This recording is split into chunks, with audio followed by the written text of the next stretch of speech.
Good morning student. आज हम start करने जा रहे हैं बीएससी थर्ड ईयर का सेकंड पेपर ऑर्गेनिक केमिस्ट्री। और सेकंड पेपर में भी देखो हम स्टार्ट करेंगे यूनिट सेकंड हेटेरोसाइक्लिक कंपाउंड। ठीक है, हम सेकंड यूनिट स्टार्ट करने जा रहे हैं सेकंड पेपर की हेटेरोसाइक्लिक कंपाउंड।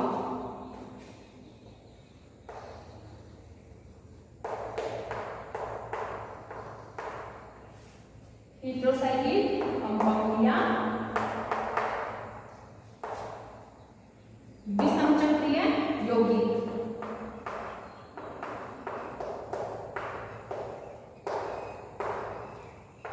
हेटेरोसाइक्लिक कंपाउंड या विषम चक्रीय यौगिक।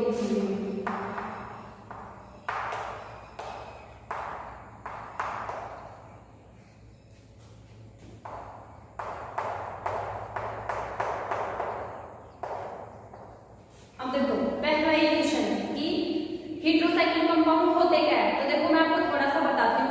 आपके जो साइक्लिक कंपाउंड होते हैं वो दो प्रकार के होते हैं। जो साइक्लिक कंपाउंड होते हैं वो कितने प्रकार के होते हैं?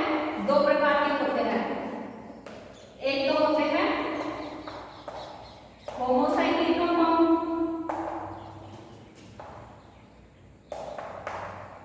होमोसाइक्लिक कंपाउंड, और दूसरे होते हैं हेटेरोसाइक्लिक कंपाउंड। हेटेरोसाइक्लिक कंपाउंड ठीक है। देखो कंपाउंड मैंने शॉर्ट में लिखा है। ठीक है, अब यहाँ पे देखो होमो का मतलब क्या होता है? इक्वल। होमो का मतलब क्या होता है? इक्वल। यानी कि कोई ऐसी बल है जिसमें सारे के सारे एटम क्या हो? सेम हो। कोई ऐसी रिंग या ऐसी बल है जिसके अंदर सारे के सारे एटम क्या हो? सेम हो। जैसे एग्जांपल लेते हैं हम बेंजीन। देखो अब बेंजीन में क्या है? सारे के सारे एटम सेम है ना। यहाँ पे भी कार्बन है, ये भी कार्बन है, ये भी कार्बन है, ये भी कार्बन है, ये भी कार्बन है और ये भी कार्बन है। और एग्जांपल लेते हैं देखो साइक्लोहेक्सेन। इसमें देखो ये भी कार्बन है, ये भी कार्बन है, ये भी कार्बन है, ये भी कार्बन है और ये भी कार्बन है। सारे के सारे क्या है? यहाँ पे कार्बन है। यहाँ पे देखो सारे एटम क्या है? सेम है ना। इनमें एक भी अदर एटम थोड़ी ना है यहाँ पे, दूसरा एटम थोड़ी ना है। सारे के सारे क्या है? इक्वल है। तो इनको तो क्या बोलते हैं? होमोसाइक्लिक कंपाउंड या समचक्रीय यौगिक। ठीक है, अब बात करते हैं हम हीटरो की। अब यहाँ पे देखो हीटरो का मतलब क्या होता है? अदर या डिफरेंट। हीटरो का मतलब क्या होता है? अदर या डिफरेंट।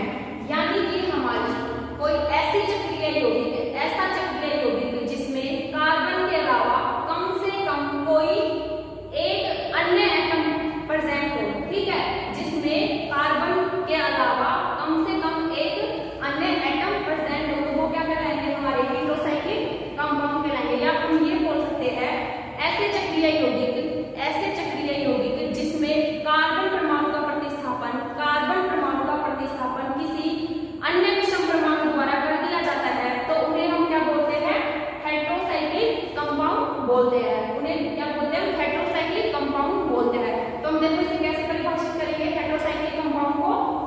अब इसके एग्जांपल में बताऊंगी, एक बार इसकी डेफिनेशन बता देती हूँ आपको मैं।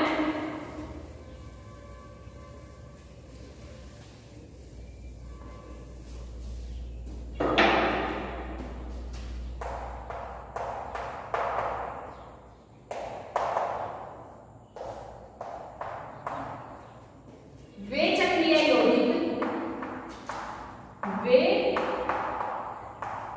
चक्रीय यौगिक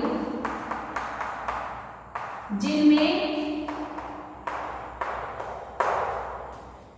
कार्बन के अलावा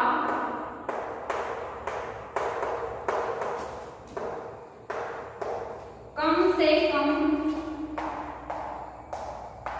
एक अन्य परमाणु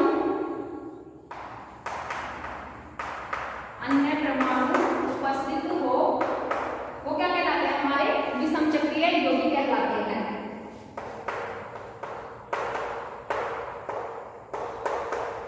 विषम चक्रीय यौगिक कहलाते कहलाते हैं। देखो अब इसका एग्जाम्पल बताती हूँ आपको, जैसे एग्जाम्पल मैं बता देती हूँ।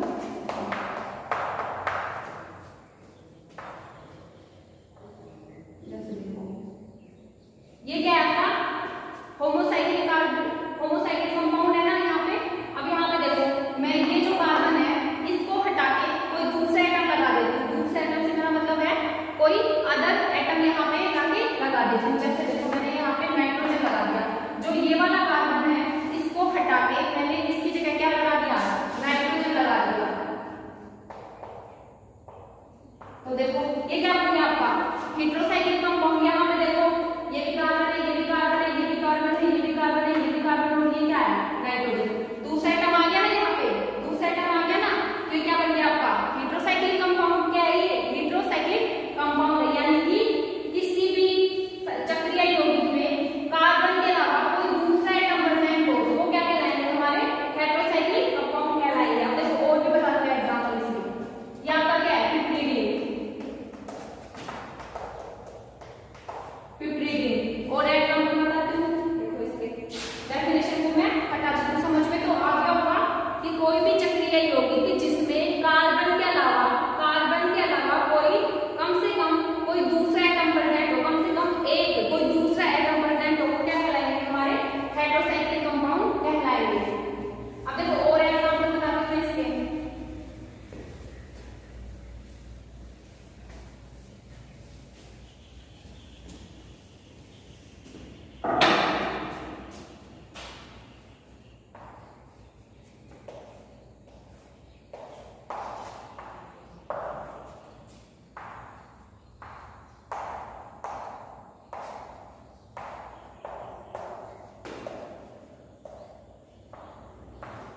ये देखो ये क्या है, अभी बताया था ना पिप्रीडीन, ये थायोरेन और ये पायरेन। अब यहाँ पे देखो ये तो क्या है होमोसाइक्लिक कंपाउंड है, सारे के सारे एटम्स हैं, और ये वाले क्या है आपके हेटेरोसाइक्लिक कंपाउंड है। यहाँ पे देखो कार्बन के अलावा एक क्या है हेटेरो एटम प्रेजेंट है सारों में, ठीक है। अब देखो मैं बताती हूँ आपका जो हेटेरो एटम है ना कौन कौन हो सकता है आपका, एक तो नाइट्रोजन हो सकता है, ठीक है, सल्फर हो सकता है, फास्फोरस हो सकता है, ऑक्सीजन हो सकता है, या फिर सेलेनियम हो सकता है। इनमें से कोई सा भी एक हेटेरो एटम उपस्थित हो सकता है इस वाली रिंग में, ठीक है। अब इसके बाद में देखो हम देखते हैं इनका क्लासिफिकेशन, देखते हैं हेटेरोसाइक्लिक कंपाउंड को कैसे कैसे वर्गीकृत किया गया है।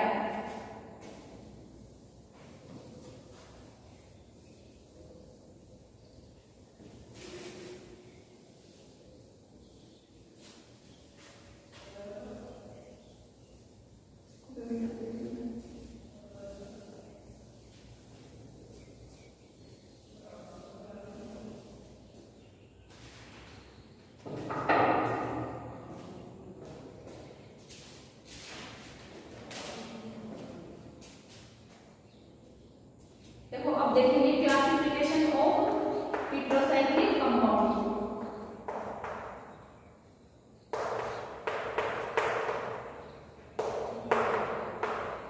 क्लासिफिकेशन ऑफ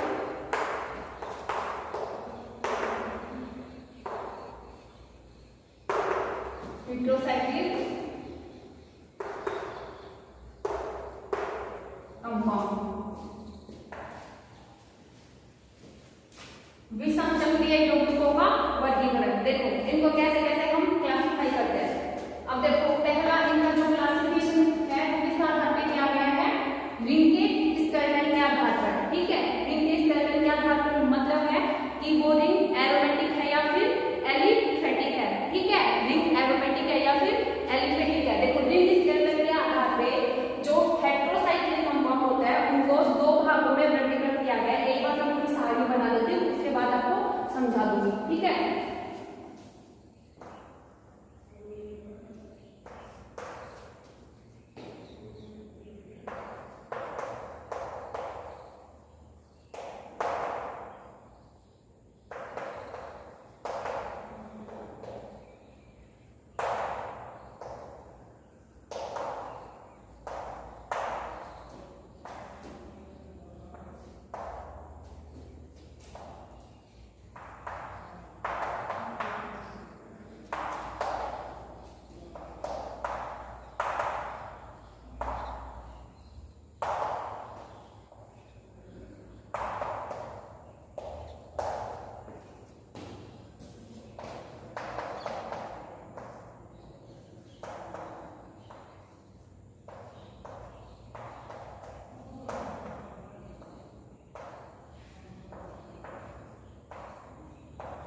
और ये क्या है ऑक्सीडेज।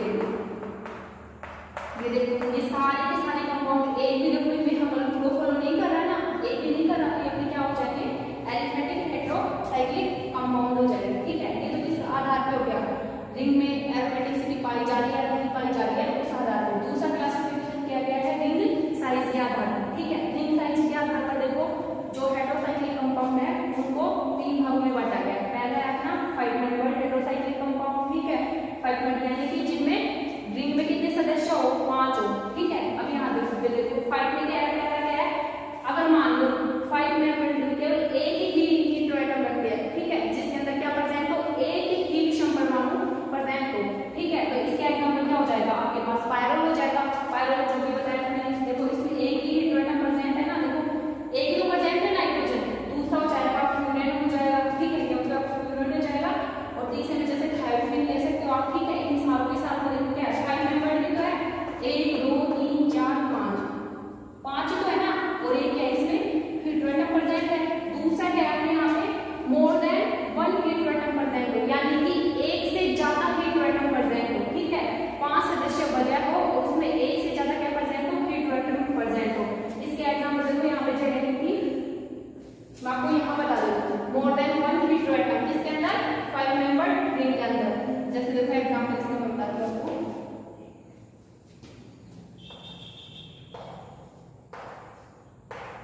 देखो ये हो गया, ये आपका क्या है थायोजोल। ठीक है, देखो 5 मेंबर रिंग दी है 1 2 3 4 5 लेकिन यहाँ पे कितने हीटेरोएटम प्रेजेंट है 2 हीटेरोएटम प्रेजेंट है। और एग्जांपल में क्या देखो इसका नाम लिख देती मैं थायोजोल। ठीक है, और दूसरा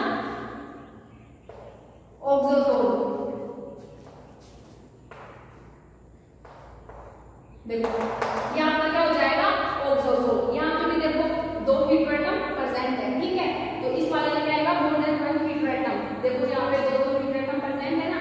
इसी प्रकार अगला क्या है यहाँ पे 6 मेंबर्ड हेटेरोसाइक्लिक कंपाउंड, यानी कि 6 सदस्य वाले। ठीक है, देखो 6 सदस्य में भी सेम बॉडी होगा, क्या तो रिंग क्या रखेगी एक हीटेरोएटम रखेगी या रिंग क्या रखेगी एक से ज्यादा हीटेरोएटम रखेगी। देखो एक वाले का एग्जांपल क्या है यहाँ पे रीडिंग। ठीक है, इसका एग्जांपल क्या है रीडिंग।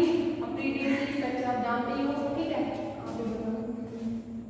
देखो 1 हीटेरोएटम का एग्जांपल क्या है रीडिंग, और एक क्या हो सकता है मोर देन 1 हीटेरोएटम, एक से ज्यादा हीटेरोएटम हो सकता है। उसका है यहाँ पे एग्जांपल पाइरीन। ठीक है, अब देखो इनके अलावा एक होता है कंडेंस्ड हेटेरोसाइक्लिक कंपाउंड, यानी उनमें क्या होता है एक फ्यूज्ड रिंग आती है। ठीक है, क्या आती है एक संयुग्मित रिंग आती है, उसको मैं इसको मिटा के बता देती हूँ आपको।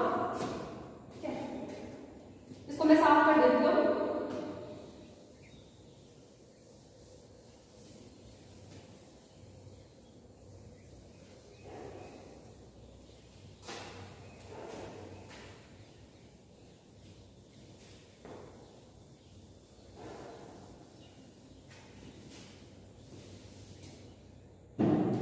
अब देखो लास्ट में जो बच गया था गलती नहीं रहा था, लास्ट वाला क्लासिफिकेशन के साथ आके रिंग क्या आधार पे कहते हैं ना, मैंने रिंग साइज के आधार पे दो बता दिया मैंने 5 मेंबर और 6 मेंबर। लास्ट वाला बच गया था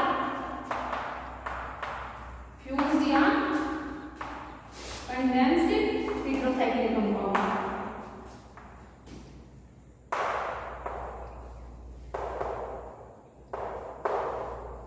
अब देखो यहाँ पे फ्यूज में क्या होता है एक रिंग क्या होती है यहाँ पे संयुग्मित होती है। देखो इसके एग्जांपल है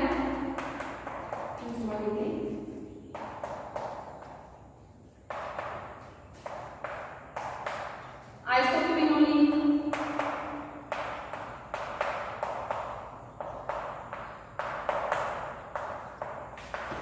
दूसरा एग्जांपल यहाँ पे देखो ये आपने क्या इधर हेटेरोसाइक्लिक रिंग है और इसके साथ में दूसरी रिंग क्या है फ्यूज है ना, यहाँ पे फ्यूज है ना इसके साथ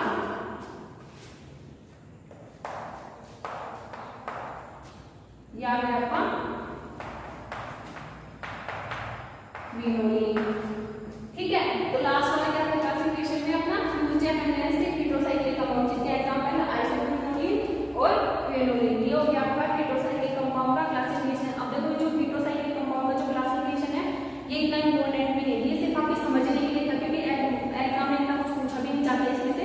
अब मैं आप बात करती हूँ कि आपके सिलेबस में कौन कौन से हेटेरोसाइक्लिक कंपाउंड आप स्टडी करने वाले हो। ठीक है, उसके बाद में नामकरण पढ़ेंगे। अब आपके सिलेबस में कौन कौन से हेटेरोसाइक्लिक कंपाउंड है जिनकी हम स्टडी करने वाले हैं वो मैं आपको बता देती हूँ।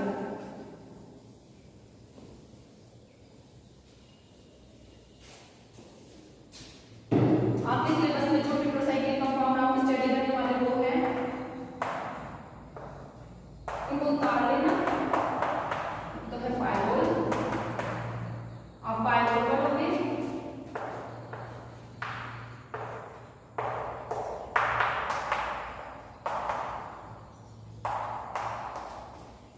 Furan,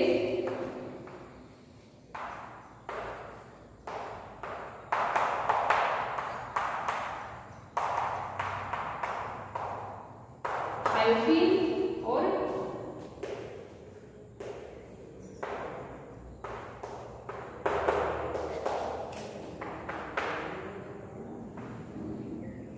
pyridine. ठीक है, और क्या पढ़ोगे आप? पिरीडीन। इसके अलावा देखो अभी बताया था आइसोक्विनोलिन और क्विनोलिन भी आप पढ़ोगे अपने सिलेबस में।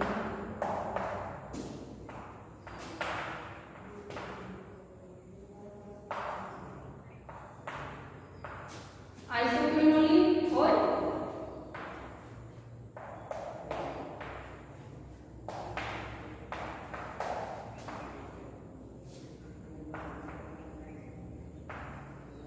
देखो ये जो हीट्रोएटम है ये आपके सिलेबस में है। ठीक है, इनको हम पूरा डिटेल से पढ़ेंगे। ठीक है, इनको हम पूरा डिटेल से पढ़ेंगे बाद में। देखो इनको पढ़ने से पहले ना इनका हम नामकरण पढ़ते हैं, नोमेनक्लेचर पढ़ते हैं। ठीक है, जो इम्पोर्टेंट है।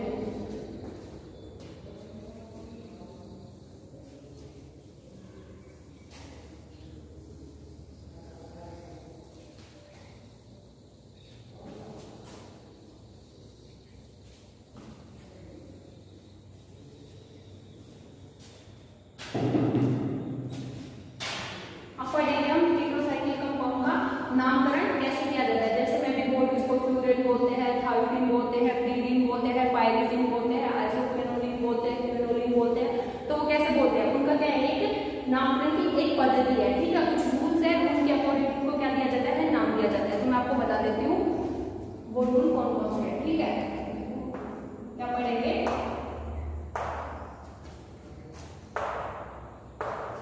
नोमेनक्लेचर ऑफ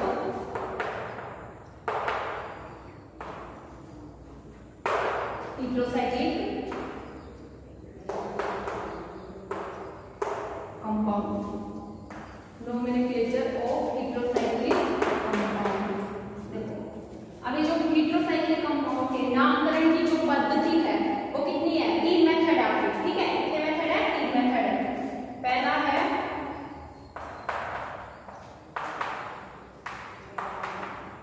हेंस विद्यमान नोमेनक्लेचर।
शुद्ध मान। अब देखो इसकी 5 सिंपल रूल है वो मैं आपको बता देती हूँ, उसके बाद में आपको कुछ एग्जाम्पल बता दूंगी जिससे आपको अच्छी तरह से समझ